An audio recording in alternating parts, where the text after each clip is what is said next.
Bom dia mais uma vez, irmãos. Uma alegria estar aqui com vocês. Privilégio poder transmitir a palavra do Senhor aos irmãos. E hoje a gente vai meditar um pouquinho em um dos livros que tem sido dos meus favoritos aí na Bíblia, quanto alguns outros também, além da Bíblia inteira, né? E a mensagem do livro de Ruth, como nós vamos observar nessa manhã, e à noite eu quero continuar o trecho. É um livro que fala bastante aos nossos corações, porque, como você deve saber, a Ruth está numa galeria ou num bloco de livros da Bíblia chamado de histórico. E a gente tem bastante relatos de experiências pessoais de pessoas, né, que viveram no passado, caminharam com o Senhor. E o livro de Ruth talvez é um dos mais conhecidos da Bíblia também, porque tem romance nesse livro, tem tragédia nesse livro, é um bom enredo de um filme, e tem muita emoção e Deus trabalhando por trás de tudo o que tem acontecido ali. E talvez um tema geral para o livro de Ruth seja esse que está aqui à frente, né? Recalculando a rota. Porque se você talvez conhece o livro de Ruth, vai ver que acontece uma série de mudanças para lá e para cá, e o povo vem sofrendo disciplina da parte de Deus, vem experimentando um pouco daquilo que Deus quer trabalhar na vida do povo, e a gente observa a providência de Deus, a providência divina ali, operando no mundo, apesar das tragédias. E a gente experimenta isso hoje em dia também. A gente vê que catástrofes acontecem, a gente vê que o mal assola a vida de todo mundo, a gente vê o pecado machucando muita gente. E isso não quer dizer que Deus não está no controle. Isso não quer dizer que Ele parou de agir enquanto a gente está sofrendo, enquanto a gente está experimentando coisas difíceis de engolir, de entender, mas a gente precisa ser levado à reflexão nesses momentos. Quando a nossa vida está turbulenta e quando a gente está enfrentando alguns problemas, quando a nossa vida é levado a um momento assim de checkmate, ou quando a gente é colocado contra a parede e provado e testado, geralmente nós somos levados a tomar algumas decisões. E a forma como a gente decide, o que a gente escolhe, revela o Deus que a gente adora. Revela quem nós estamos servindo, quem é o Senhor da nossa vida. E essa é a temática geral que a gente vai trabalhar agora no livro de Ruth, do versículo 1 ao versículo 5. Nós vamos observar como que decisões são importantes na nossa caminhada. Como decisões devem ser levadas a sério por nós, e como muitas vezes nós tomamos decisões sem pensar, achando que são coisas banais, rotineiras. O fato é que a gente está tomando decisão todo o tempo, todo dia. Você acorda pela manhã e aí você fala assim, mais 5 minutinhos. Você decidiu ficar um tempinho a mais na cama. Você vai lá para o seu guarda-roupa, você escolhe a roupa que você vai vestir, e aí você vai escolhendo o que você vai comer no café da manhã, e a gente vai decidindo o dia inteiro. E aí nós temos que observar, né, uma questão dessa decisão ali ao longo da nossa caminhada, que tem a ver com a nossa sobrevivência também. Às vezes a gente tem decisões mais elaboradas, mais grandiosas, como, por exemplo, com quem eu vou casar, o curso que eu vou fazer na faculdade, a cidade que eu vou morar, a casa que eu quero ter, e por aí vai. São decisões que envolvem um pouco mais de áreas específicas, que não envolve somente eu mesmo, mas a minha família, os meus filhos. E eu intitulei esse trecho aqui, do versículo 1 ao 5 do livro de Ruth, como está ali à frente, atrás, né? De fome eu não morro. E ao longo da história e do texto que nós vamos observar aqui, você vai entender o porquê que eu intitulei dessa forma.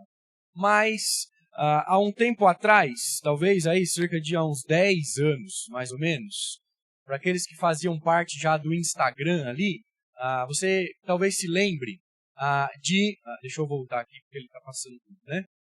De uma brincadeirinha que era feita lá, uma espécie de pesquisa para revelar os nossos interesses. E aí tinha algumas perguntas, a tela era dividida do meio ali do celular, e aí dizia assim, o que é que você prefere? E aí tinha lá, pizza ou hambúrguer? Isso aí é mais fácil de decidir, né? Tem gente que é da pizza, tem gente que é do hambúrguer. Algumas outras decisões, né? Ser mendigo pro resto da sua vida, morar na rua pedindo esmola, não tendo roupas, mantimentos, ou passar o resto da sua vida aprisionado, na cadeia. O que é que você prefere? Tem coisas que são mais complicadas de escolher, né? Eu me abstenho dessa decisão. É meio difícil escolher isso, né? Outra coisa, o que é que você prefere? Se casar com a pessoa que você tem tido um bom relacionamento, ou fazer um intercâmbio para o país que você sempre sonhou e vai passar um tempo morando lá com a perspectiva de um futuro diferente fora do Brasil? Ou o que é que você prefere? Não mais ouvir ou nunca mais enxergar? Ficar surdo pro resto da vida ou nunca mais ver? São coisas mais complexas, né? Do que simplesmente escolher uma roupa para vestir de manhã ou um prato de comida na hora da refeição. E decisões são assim. Algumas mais fáceis, algumas mais difíceis. E existem algumas questões que a gente deve considerar em relação às decisões. Todas elas listadas aí, né? Mas algumas questões que levam a gente para os lados mais extremos. Porque existem, de um lado, pessoas que são impulsivas e pessoas que não param muito para refletir e já vão logo dando a cara a tapa, vão escolhendo e e às vezes a gente fala, né, o que Deus quiser, né? Nem reflete na palavra do Senhor, nem para pensar na sabedoria que vem de Deus e vai decidindo à torta e direita e por aí vai.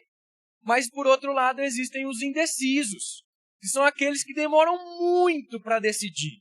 E aí ele tem que se posicionar, ele tem que se firmar, ele tem que escolher algo, e aí ele vai deixando para depois e o tempo passa. E aí ele perde as oportunidades, ele perde pessoas, ele perde a oportunidade de glorificar o Senhor. E aí a gente vai ver um pouquinho sobre essa questão agora no livro de Ruth.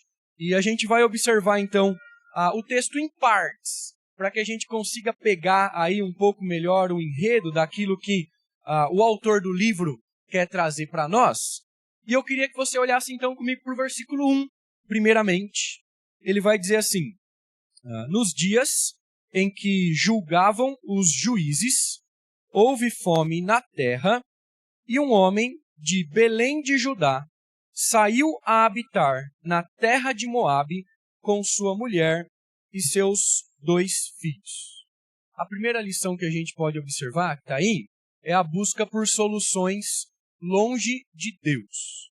Esse primeiro versículo, ele introduz para nós o contexto do livro de Ruth. O que é que estava acontecendo no povo de Deus nessa época da história. E aí a gente logo observa que é o tempo dos juízes. A primeira expressão do livro é no dia ou nos dias em que julgavam os juízes. Nesse tempo de julgamento dos juízes, era um tempo em que o povo de Deus enfrentou inúmeras calamidades. Havia crise social, havia crise política, havia crise moral e, infelizmente, havia muita guerra. Se você não teve oportunidade de ler ainda o livro de Juízes por completo, depois dedica um tempo para você ver que alguns chegam a dizer que é um livro banhado por sangue. Porque tem muitas invasões, tem muita gente morrendo, tem soldados. Porque os juízes eram autoridades de guerra. Eram pessoas levantadas pelo Senhor para livrar o povo de Deus dos inimigos. E uma frase que é repetida constantemente no livro de Juízes é essa, que não havia rei em Israel. Cada um fazia aquilo que era mais reto. Por algumas vezes, o livro de Juízes vai repetir isso para nós, para mostrar que cada um faz o que bem entende. No tempo de Juízes, cada um está correndo atrás dos seus problemas. Cada um está querendo resolver as suas situações, cada um por si. E aí você faz aquilo que é melhor. E há então muita violência, há muita rebeldia do povo, há corrupção da liderança, há realmente tragédias sendo instauradas aqui dentro do povo de Deus. Tanto que é que depois que passa esse período de juízes e entra o período da monarquia, reis são escolhidos para governar o povo, ninguém olhava para trás lá para o tempo de Juízes e se lembrava com alegria daquele momento. Porque com certeza, pessoas perderam seus familiares naquela época na guerra, pessoas foram brutalmente mortas, passaram fome, experimentaram momentos de grande sofrimento. E o livro de Juízes, e até mesmo o livro de Ruth, que está nesse mesmo contexto, mostra para nós uma realidade interessante que nós podemos perceber nos nossos dias também, que é o tempo em que a liderança espiritual é fraca, o tempo em que a liderança política é omissa, o povo de Deus sofre, o povo de Deus padece, o povo de Deus não é conduzido. E esse é o cenário aqui do livro de Juízes e do livro de Ruth. Então a gente observa a seguinte realidade, né? Uma economia horrível, porque cada um está fazendo aquilo que bem quer, correndo atrás do futuro da sua própria família. A gente vê o que o versículo 1 está dizendo para nós. Uma família composta por um homem, uma mulher e 2 filhos, a família básica aí brasileira, né? 2 filhos é o ideal, um marido e uma mulher, um casal se for possível, Senhor. E aí, 4 pessoas, uma família para ser sustentada. A lei de Deus é deixada de lado, o povo está se rebelando contra o Senhor. Há também uma instabilidade nas profissões, no trabalho, especialmente ali no povo de Deus que era agrícola. O versículo 1 vai dizer para nós que houve fome na terra, então acabou a comida, o povo plantava e o que plantou não vingou, não crescia para colher, e aí então a comida acaba e esse caos todo numa nação, e qualquer semelhança não é mera coincidência, porque isso vem se repetindo ao longo da história da Terra, do universo, do mundo, para mostrar que o povo tem se voltado contra o Senhor e Deus vem usando a própria criação, os meios que Ele estabeleceu, para mostrar para nós que nós estamos longe dEle. E Deus vai agindo assim, por vezes, e infelizmente nós não percebemos. Que são alertas do Senhor para que nós endireitemos a nossa vida, para que nós nos lembremos dEle, para que nós nos voltemos até o Senhor. E infelizmente, a nossa tendência em momentos desses, de dificuldade, de sofrimento, em decisões muito difíceis de tomar, a nossa tendência aí, quando nós estamos sofrendo pressões de todos os lados, é responder pecaminosamente. A nossa tendência, eu digo, por conta da nossa natureza pecaminosa. Se nós nos deixarmos levar pela nossa natureza pecaminosa, a nossa tendência será responder de forma pecaminosa. Simplesmente para nos livrar dos nossos fardos. Simplesmente para não ter mais aquele problema. Quando a gente está sofrendo alguma situação, infelizmente, o que mais a gente quer às vezes é que aquele problema acabe, que aquele sofrimento tenha um fim. Mas a gente não para desfrutar da presença do Senhor, daquilo que Ele quer nos ensinar. Muitas vezes a gente só quer se livrar, não quer aprender com aquilo. E por que eu estou dizendo tudo isso? Porque é bem provável que essa foi a atitude de Elimeleque, do homem que o texto está citando no versículo 1, que vai dizer que ele sai de Belém e vai para Moabe com toda a sua família. Em um tempo em que Deus estava disciplinando o seu povo, Elimeleque resolve não ficar em Belém. De fome eu não morro. Aí entra o título da mensagem. Se acabou a comida, eu não vou ficar aqui sem comida. Eu vou para outro lugar. E aí o que ele faz é, mulher, arruma suas coisas com as crianças, pega aí o que vocês têm e nós vamos nos mudar. Nós vamos para outro lugar. Nós vamos para uma outra cidade. E talvez para você, como para Elimeleque, para nós, o mais fácil diante de pressões da vida, o mais fácil diante dos fardos que a gente tem que carregar, seja fugir, seja ir embora. Porque aqui as coisas estão difíceis, estão complicadas, então eu não vou ficar aqui. Eu vou para outro lugar e aí a gente almeja novas possibilidades. Quando a gente observa um outro lugar, a gente começa a pensar, lá eu não vou passar por isso. Lá, o meu filho não vai ter essa dificuldade.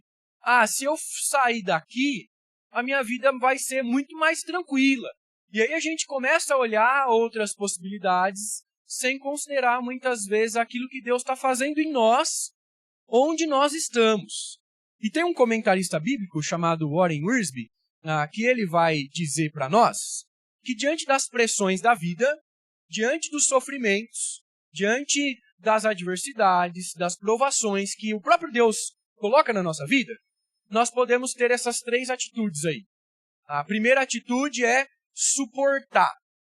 É a ideia de continuar vivendo, e pode vir que eu aguento, né? Aquele tipo de gente que bate no peito e fala, eu sou forte, eu suporto.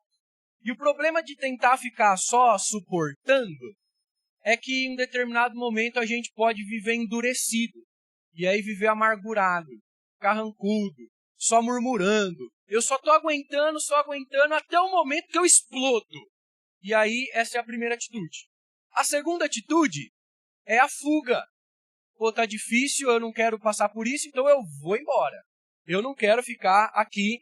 E aí, infelizmente, a fuga é a perda da oportunidade de ser tratado por Deus.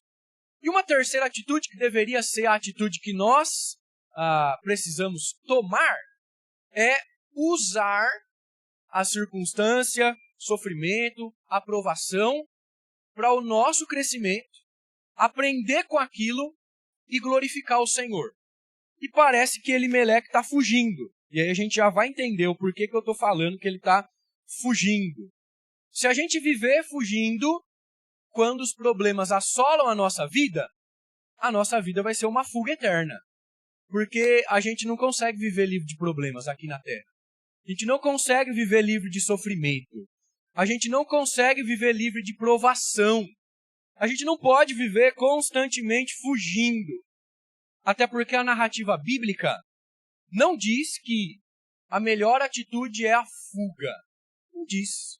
Romanos capítulo 8, versículo 28 até 30, são um dos textos mais conhecidos dos crentes, né? Sabemos que todas as coisas cooperam para o bem daqueles que amam a Deus, daqueles que são chamados segundo o seu propósito. A gente lembra disso, né? Não, essas situações estão cooperando para o meu bem. A gente esquece depois do restante do texto que fala que esse bem, ou que o propósito de Deus, é sermos a imagem do Filho de Deus, a imagem de Jesus, e Deus está dizendo a nós, né, por meio do apóstolo Paulo em Romanos 8, que as coisas que nos acontecem são para nos tornar semelhantes a Jesus. E aí quando a gente foge, ou quando a gente fica falando eu aguento, suportando, a gente perde a oportunidade de avaliar o nosso coração, a nossa existência, e pensar o que é que Deus está querendo tratar em mim. O que Deus está querendo moldar na minha vida. E nós deveríamos refletir nisso. E Elimeleque perde essa oportunidade. Ele diz, eu vou embora. Aqui eu não fico, de fome eu não morro, E então o que acontece é que fugir é uma atitude pecaminosa. Por que uma atitude pecaminosa? Porque representa incredulidade, que é a falta de fé. Eu duvido de Deus e aí eu vou procurar a solução para mim. Eu vou querer tomar o rumo que eu decido, eu vou recalcular minha rota, eu vou dar os passos largos com a minha própria perna. Isso aqui está me atrasando. Isso aqui está atrapalhando aquilo que eu sempre idealizei. Então eu vou para lá, porque para lá pode ser melhor. Fugir é uma atitude pecaminosa porque envolve covardia. Você é tomado pelo medo da circunstância, daquilo que você está enfrentando. E fugir muitas vezes pode revelar a desobediência. Então toda vez que nós buscamos soluções longe de Deus, nós estamos mostrando para Deus que nós somos melhores que Ele.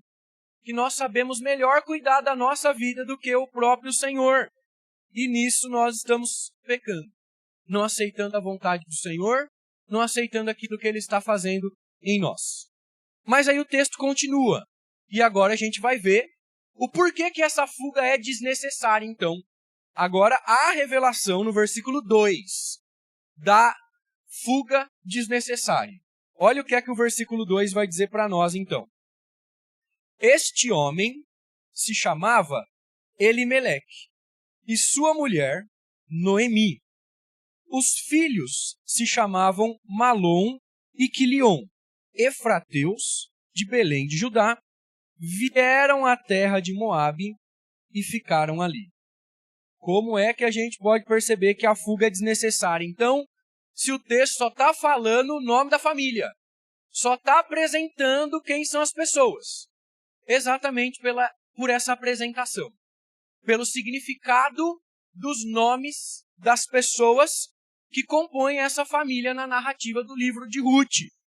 Enquanto o versículo 1 traz a introdução de um contexto e mostra a família fugindo, buscando solução longe de Deus, o versículo 2 vai afirmar agora o porquê essa decisão de Elimeleque foi errada.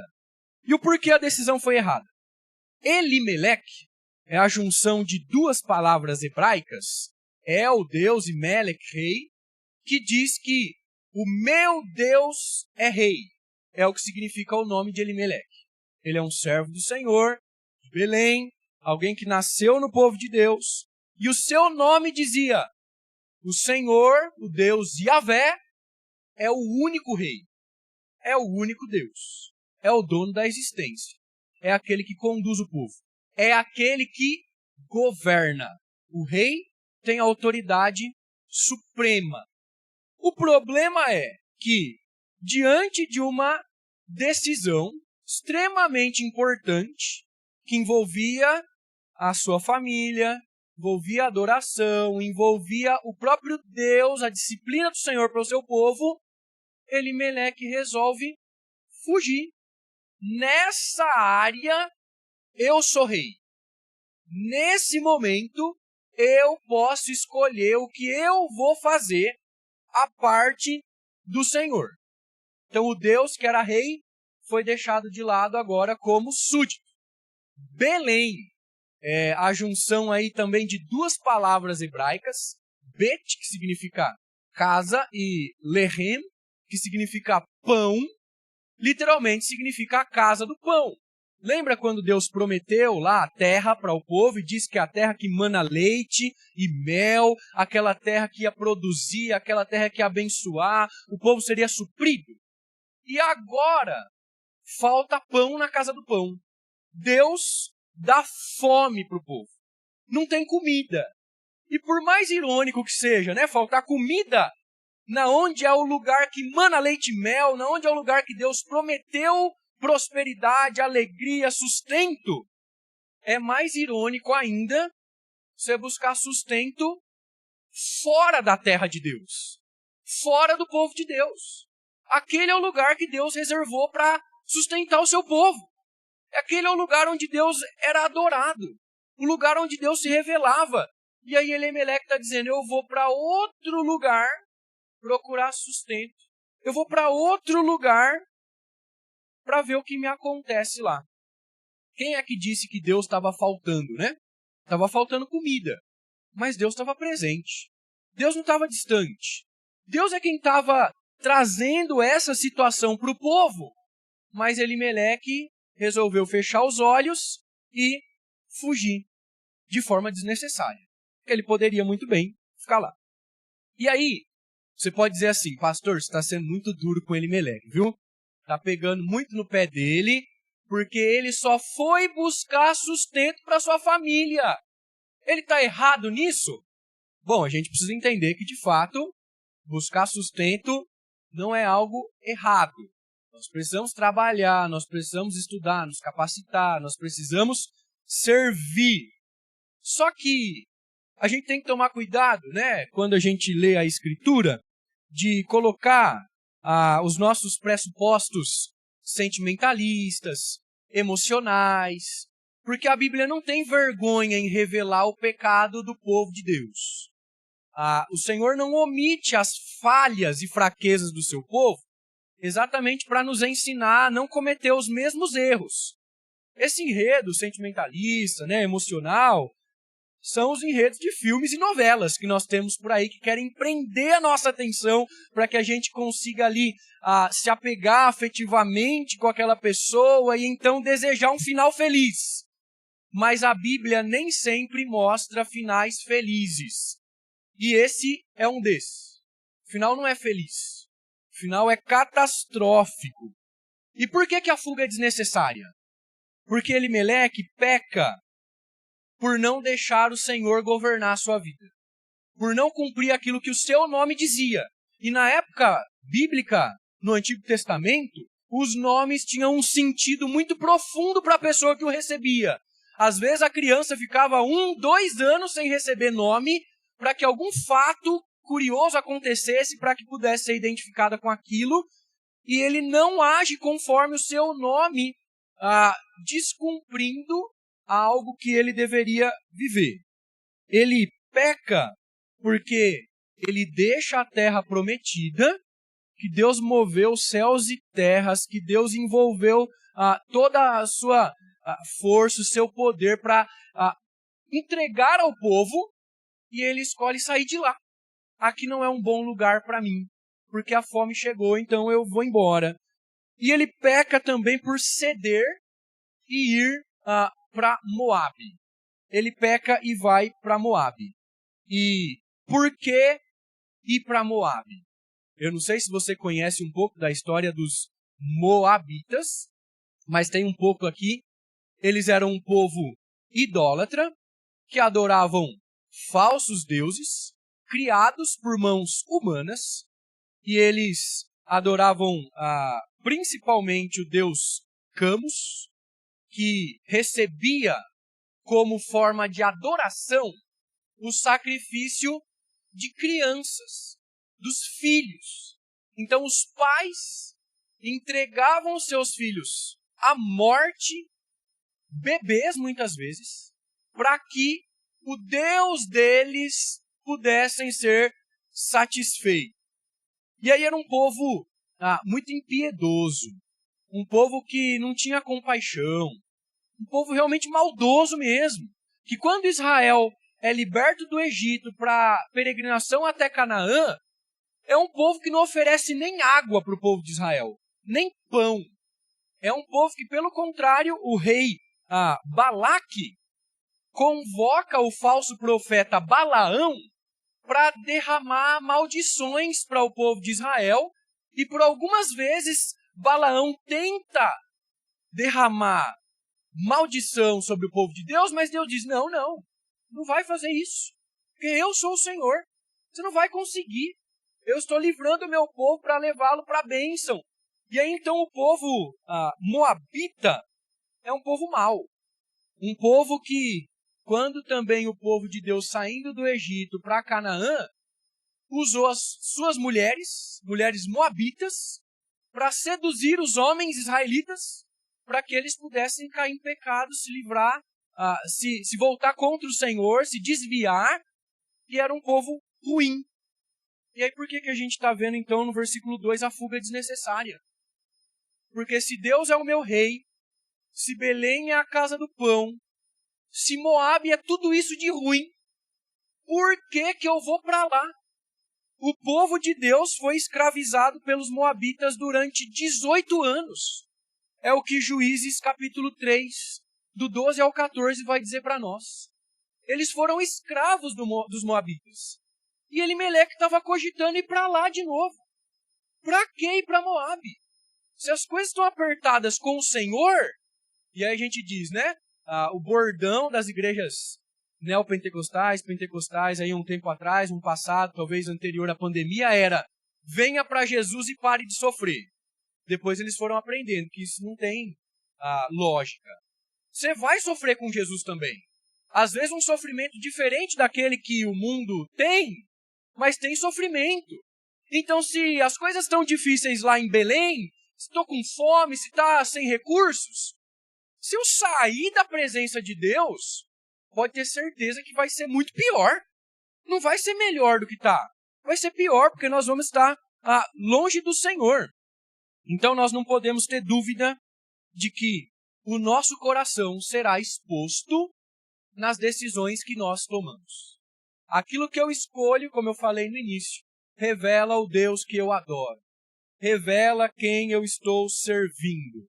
E, infelizmente, Elimeleque se concentrou nas necessidades físicas mais do que no tratamento do Senhor. Mais do que ser pastoreado por Deus em meio à fome. Mais do que aprender lições preciosas com o Senhor num tempo de privação. E aí ele escolhe deixar Deus para trás e vai para longe do local da adoração. Vai para longe da bênção de Deus, arriscando a sua família numa aspiração maluca, numa aspiração desnecessária. Porque, olha o que ele está fazendo. Vai para um local diferente, ele se coloca na posição de um estrangeiro agora, vai para uma outra localidade, em um lugar onde ele não conhecia ninguém, não tinha familiares lá, não tinha garantia de emprego lá, deixando sua casa, seu trabalho, tudo aquilo que ele tinha conquistado, ele está literalmente dando a cara a tapa, não considerando o que é que pode acontecer com ele lá. E quantas vezes nós somos assim também? Nós não esperamos Deus trazer a conclusão da situação, porque Provérbios diz que a resposta certa vem do Senhor, e aí nós vamos confiando no nosso próprio entendimento, como Provérbios vai dizer, e aí nós fracassamos, aí nós falhamos, aí nós sofremos. Não temos paciência em esperar a voz de Deus ecoar nos nossos corações. Não esperamos Deus mostrar para nós o que Ele quer, e aí nós, infelizmente, sofremos amargamente. Então, quantas vezes nós não esperamos e nós agimos precipitadamente? Nós fugimos e nós nos desviamos da vontade do Senhor. Deixa eu ver o que tem aqui. E aí o que acontece é que nós ficamos distraídos com questões periféricas, ficamos distraídos com questões menores do que aquilo que o Senhor está realizando, e com isso nós pecamos. Escolhemos abandonar a Deus ao invés de glorificá-lo. E aí, infelizmente, nós temos tomado essas atitudes. E eu queria dar alguns exemplos disso para nós. Quando o casamento não está indo muito bem, a decisão mais fácil imposta pela sociedade hoje em dia é: divorcia, separa. Nós temos perdido a disposição de resolver conflitos, de olhar para o Senhor e para a sua palavra, entender aquilo que Ele está fazendo em nós e resolver as situações. Quando, por uma infelicidade, um casal de namorados ou de noivos acaba avançando o sinal e aí a moça fica grávida, o que a gente tem a tendência de escolher ou a sociedade anuncia isso, mata o bebê. Assassina com o aborto, né? Porque isso é mais fácil. Você não vai sofrer, eu não vou sofrer, a gente é muito novo. E a gente, ao invés de olhar para circunstâncias da vida e caminhar conforme o desejo de Deus, nós resolvemos fugir, sair para resolver o que é mais fácil. E quando a igreja não está mais caminhando conforme os meus desejos, quando não está mais com os usos e costumes do qual eu estava adequado, eu vou procurar outra igreja. Porque é mais fácil isso.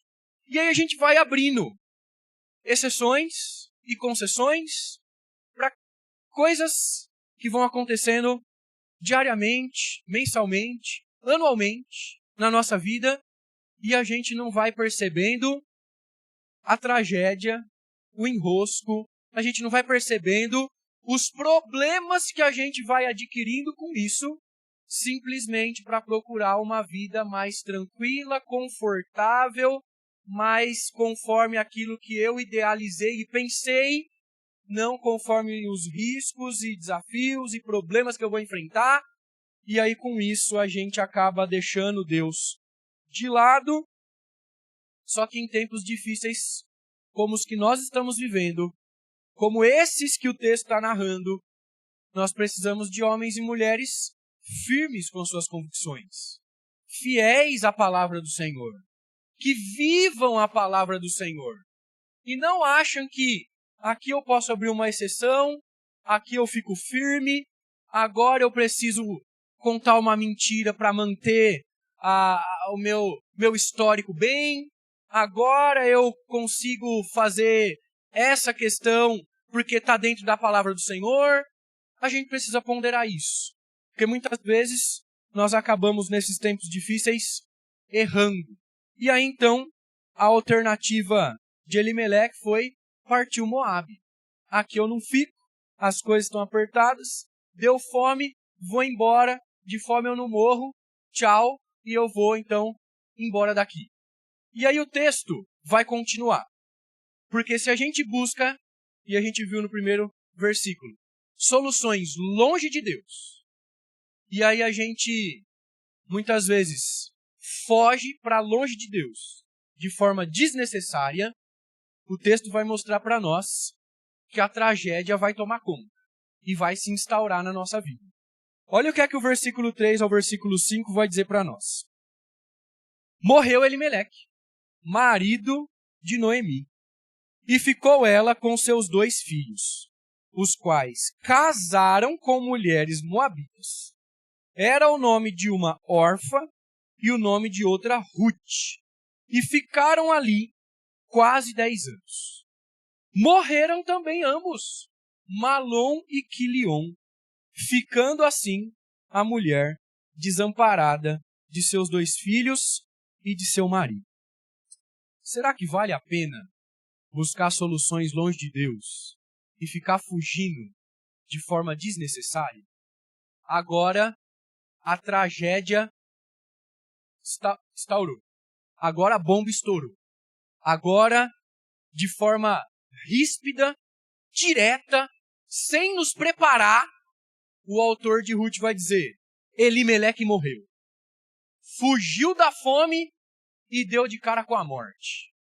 Foi lá tentar arrumar uma vida melhor, mas teve fim na sua existência. A gente pode viver fugindo de um monte de coisa, mas fugir da morte a gente não consegue. E a Bíblia diz que o salário do pecado é a morte.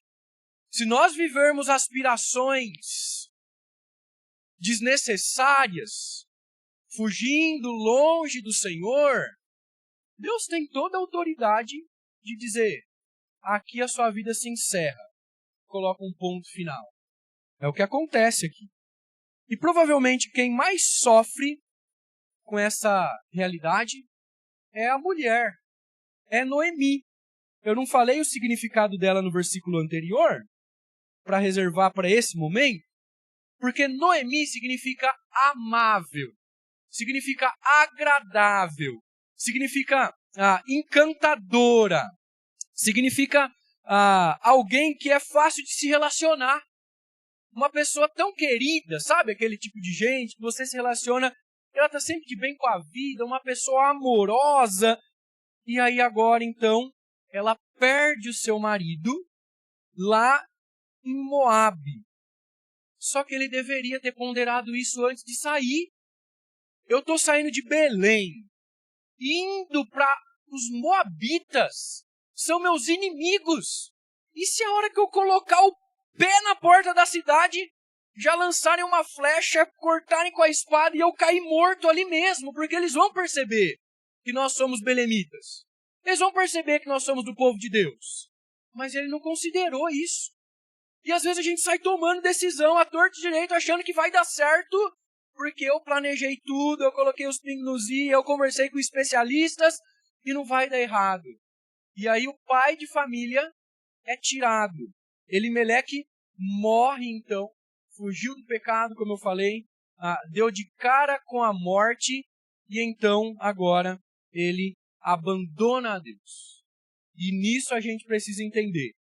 Nunca é seguro abandonar a Deus. Nunca é. Talvez você pode se lembrar aí de momentos da sua vida que você resolveu tomar certas atitudes e que depois você sofreu amargamente. Que nós fomos fazer aquilo que a gente queria e depois Deus traz as consequências. A gente escolhe o pecado, depois se arrepende, perdoa, pede perdão, acha que Deus se esquece de nos tratar, mas Deus vai trazer as consequências. Deus vai tratar o nosso coração. E agora então ele foge achando mesmo que a situação iria estar melhor lá. Não está boa aqui, eu vou para lá, porque lá pode ficar melhor. Mas nunca é seguro. E aí alguns comentaristas chegam a dizer que pelas expressões que a gente leu no versículo 1 e versículo 2, eles vão dizer assim, né? Um homem de Belém de Judá, no versículo 1, saiu a habitar. Ele foi para lá. No versículo 2, vai dizer, vieram à terra de Moabe. Essas duas expressões, saiu a habitar, vieram, os comentaristas vão dizer que provavelmente a intenção de Elimeleque era passar um tempo lá em Moabe, para quando a comida voltasse em Belém e tivesse uma vida mais tranquila, e ele ouvisse, aí ele voltaria para Belém de novo, porque a colheita está florescendo. Só que numa aspiração aí, por pouco tempo, ele acaba enterrado lá em Moabe. E ele passa o restante da sua vida ali. Ele morre lá, e essa sua aspiração agora se torna permanente. E aí o que acontece?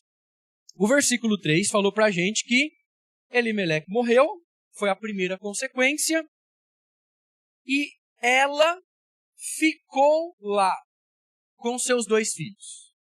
Simplesmente ficaram em terra idólatra, estrangeira, longe do Senhor, enquanto deveriam perceber, o pai morreu, vamos juntar nossas coisinhas e vamos voltar para Belém de novo. Nossa família está lá, Deus está lá, a gente adora o Senhor lá, nós vamos poder ter mais condições de vida lá, mas eles simplesmente ficaram. Ficaram lá, sem propósito, só existindo, sem direção. E aí a primeira consequência já é esmagadora. O pai da família morre, eles ficam sem ninguém, e aí o texto vai dizer para nós, no versículo 4, uma segunda consequência, que é os filhos casando-se com mulheres moabitas. A gente sabe que um princípio relevante da palavra do Senhor é que nós devemos nos dar em casamento, nós devemos casar com pessoas que temem ao Senhor. E o Antigo Testamento, como um todo, traz vários alertas do Senhor de não haver casamentos mistos, de não se envolver com pessoas que não temem ao Senhor, por prejuízos que isso podem gerar. E aí os filhos, então, casam com mulheres estrangeiras, provando que os maus costumes de Moabe provavelmente já haviam invadido as vidas, a casa da família, e eles não viam problemas nenhum com aquilo. E aí, para a gente entender um pouquinho mais ainda da história dos Moabitas, a origem do povo já não foi tão boa assim. Se você retornar lá para Gênesis 19, você vai ver que Ló era um homem que saiu de Sodoma, que Deus havia destruído, teve misericórdia ali. A mulher dele virou uma estátua de sal, porque estava presa em Sodoma. E as suas 2 filhas, achando que eles eram as únicas pessoas restantes agora, resolveram ter relações sexuais com o pai, embebedar o pai. E a mais velha tem relações com ele primeiro, e aí tem a origem dos Moabitas, por meio de pecado. E esse povo se tornou perverso, idólatra, maldoso. O surgimento do povo já não foi legal. E aí o pastor Emílio Garofalo, pastor presbiteriano, ele tem um livro escrito com base no livro de Ruth, e ele faz uma ponderação interessante em determinado momento lá do seu livro, né? Ele diz assim: será que Noemi, depois da morte de Elimeleque, não chegou para os seus filhos e falou assim: filhos, sentem aqui, né? Você está namorando com Orfa, você está namorando com Ruth, né? Vocês estão se relacionando, mas a palavra do Senhor, o nosso Deus, disse que nós deveríamos ter cautela com isso, porque podem ter problemas, gerar dificuldades. E aí ele pondera e diz assim: será que não houve, da parte dos filhos, Malom e Quilion, uma devolutiva, né? Assim, mas mãe, peraí, a gente saiu de Belém, do meio do povo de Deus, do ambiente da adoração, a gente está em povo idólatra, terra estrangeira, por que é que umas coisas a gente pode fazer e outras coisas a gente não pode fazer? Por que é que a gente pode sair do terra de Deus, do ambiente da adoração, e casar com elas a gente não pode? Eu acho essa ponderação dele bem interessante, porque os nossos filhos são mais inteligentes do que a gente pensa. E aí a gente fala para eles que não pode mentir, e na primeira enrascada a gente inventa uma história para se sair bem, e aí eles vão perceber: ué, mas você está mentindo. Você está fazendo o que é errado. Ele faz essa ponderação porque provavelmente agora a família estava lá em Moabe e ela já tinha acostumado com a cultura, com o contexto idólatra, pecaminoso, e não achava problema nenhum ter esse tipo de atitude. Só que aí, o que acontece, né? Eles fazem isso, e como se não bastasse a morte de Elimeleque, como se não bastasse o casamento misto, os 2 morrem também. Malom e Quilion têm as suas vidas tiradas. E aí a gente não sabe porque o autor não mostra para nós o porquê ou como Elimeleque morreu. Não mostra como Malom e Quilion morreram, mas eles simplesmente morreram. Não sabe se foram mortos por doença, foram mortos por ataque, não sabe o que aconteceu com ele, mas eles ficaram um tempo suficiente ali em Moabe para, olha, uma família de 4 pessoas ser reduzida a uma pessoa só. Mais da metade da família morreu e teve um fim trágico por conta da decisão. Uma decisão errada que destrói toda a família. Que acaba, imagina a situação de Noemi agora, já estava sem o seu marido e fica sem os seus 2 filhos. E aí então nós temos 3 mortes, das dezenas, centenas, milhares de mortes que o pecado tem tirado do mundo, ou que tem acontecido por causa do pecado ao longo da história da existência da humanidade. Vocês estão conseguindo perceber como o assunto decisões é importante? É lógico que nós decidimos dentro da soberania de Deus, dentro da providência do Senhor, dentro dos decretos eternos daquilo que Deus estabeleceu. Mas nós devemos decidir em fidelidade a Deus. Nós devemos decidir, escolher para a glória do Senhor. Decisão é tão importante que a gente não deve ser impulsivo, sair tomando sem considerar. Decisão é tão importante também que a gente não deve esperar muito tempo a ponto de dizer, não, é tão importante que eu vou esperar a hora certa e aí nunca chega a hora de decidir. Nós precisamos entender algo ainda maior do que essas mortes que aconteceram por causa do pecado, que é a situação é tão grave que o Filho de Deus teve que morrer para resolver o problema do pecado. O pecado é resolvido com a morte do segundo Adão, Jesus Cristo, que vem e obedece a Deus perfeitamente.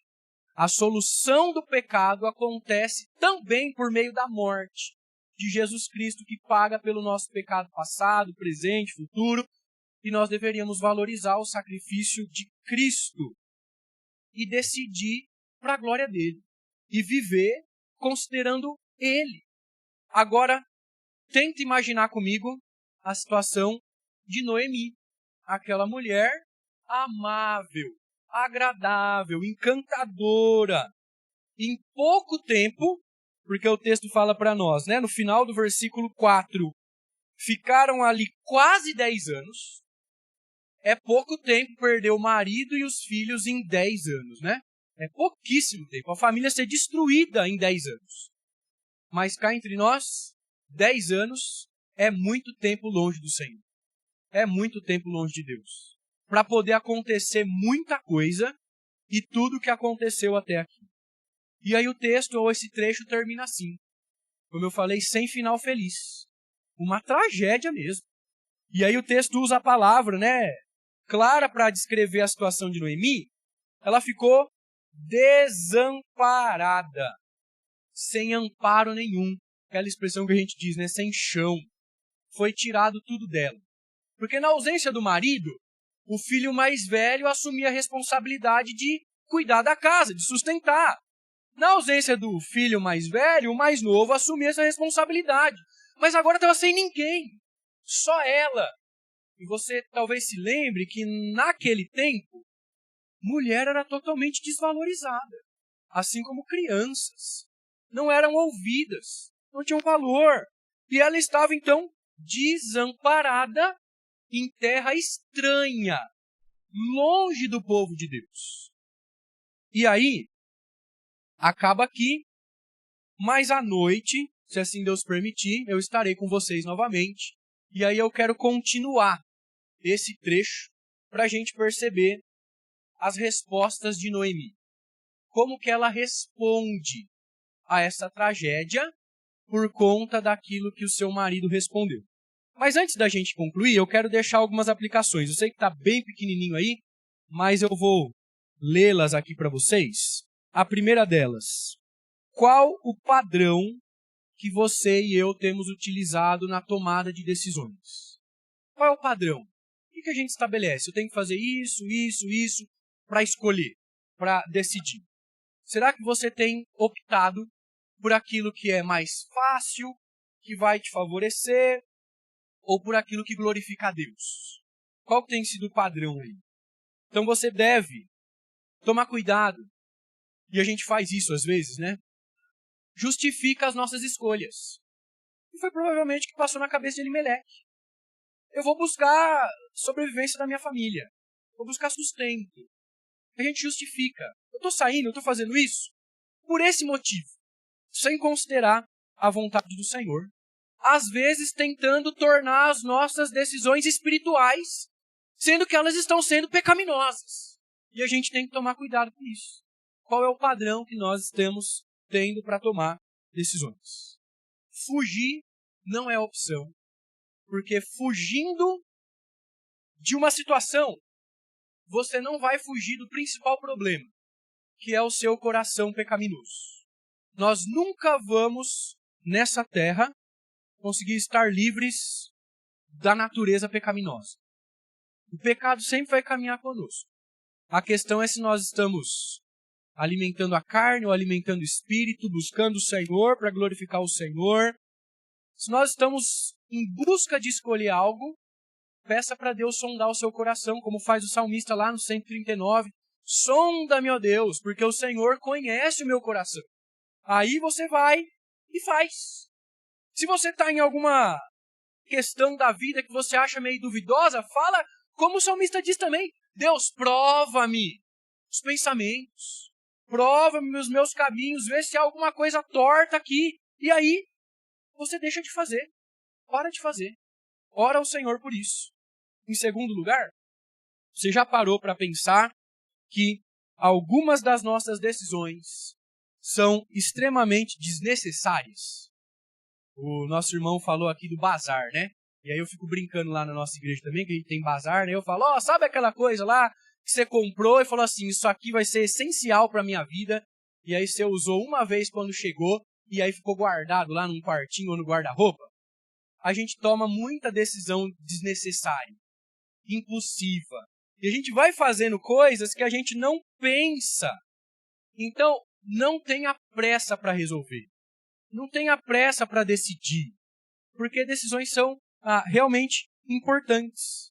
Nós precisamos morrer para nós mesmos, como João Batista disse, né? Que eu diminua, mas que o Senhor cresça. Para que Ele tenha a glória devida. Para que Ele seja considerado o rei das nossas vidas.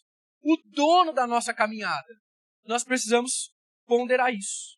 Tem muita gente que se diz crente e infelizmente é um ateu na prática. Um termo, né, que não sei se foi o pastor Augusto Nicodemos que desenvolveu, mas tem no seu livro, né? O ateu cristão. É aquele que está na igreja todo domingo, mas durante a semana ele age como se não conhecesse a Deus. Faz tudo o que ele quer sem considerar a verdade do Senhor. Então a gente precisa considerar isso. Porque as nossas aspirações, decisões, vão revelar o Deus que nós estamos adorando. Vão revelar quem nós estamos servindo. Então tome cuidado com isso. Deixe o Senhor reinar na sua vida. E, em último lugar, não espere muito tempo para depois dizer, nossa, eu não deveria ter feito isso. Nossa, olha o que aconteceu com a minha família. Poxa vida, decidi errar. Ao invés de chorar o leite derramado depois, ao invés de perceber a tragédia instaurada, tente evitar as tragédias. Tente decidir para a glória de Deus. E aí eu queria deixar alguns conselhos, né? Para como é que nós podemos escolher para a glória de Deus. Como é que nós podemos decidir para que o Senhor seja glorificado? Estão ali também, né? Mas o primeiro deles, e são todos clichês, tá? Conheça a palavra de Deus para ser guiado por ela.